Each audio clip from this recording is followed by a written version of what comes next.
Okay, so let's talk about a swinger like Scottie Scheffler versus a hitter like Viktor Hovland.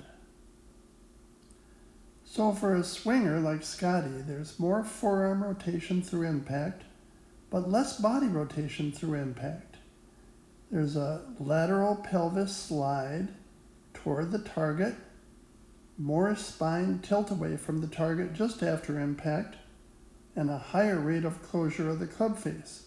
He's also standing a bit taller through impact.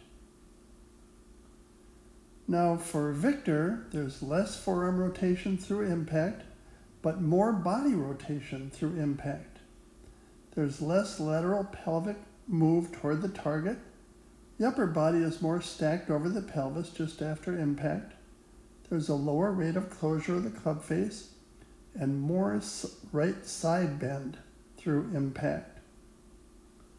So for Scottie on the backswing, here's high hands at the top, less wrist cock at the top, and the upper body is stacked over the lower body at the top. The pelvis is sliding lateral toward the target.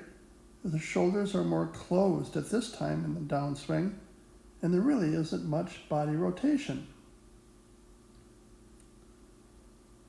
Here is Scottie standing taller through impact. Pelvis is still moving lateral toward the target. Spine is beginning to lean away from the target, and the forearms are beginning to roll over.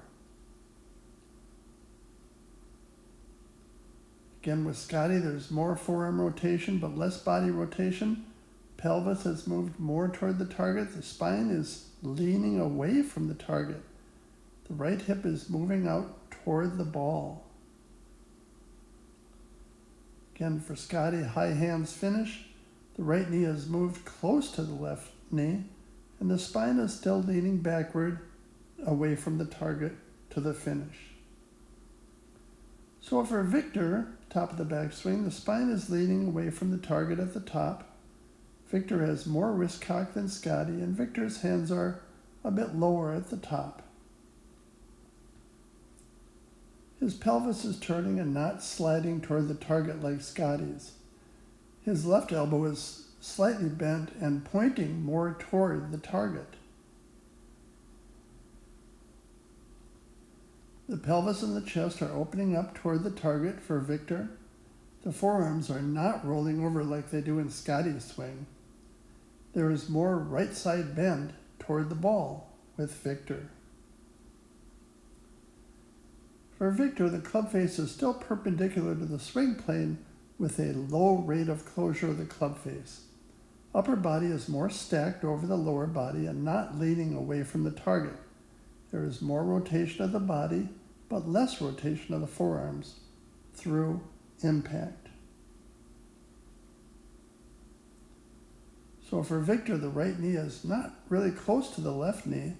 The pelvis is facing the target, and the chest is actually facing to the left of the target due to rotation. The spine is more upright and not leaning away from the target. So it is possible, obviously, to play good golf with either a swinger's pattern or a hitter's pattern. Some instructors feel that the lower rate of closure of the club face with a hitter's pattern gives a more consistent ball flight compared to the swinger's pattern. So, which are you, a swinger or a hitter? And this is Stephen Vig in San Antonio. Thanks for watching.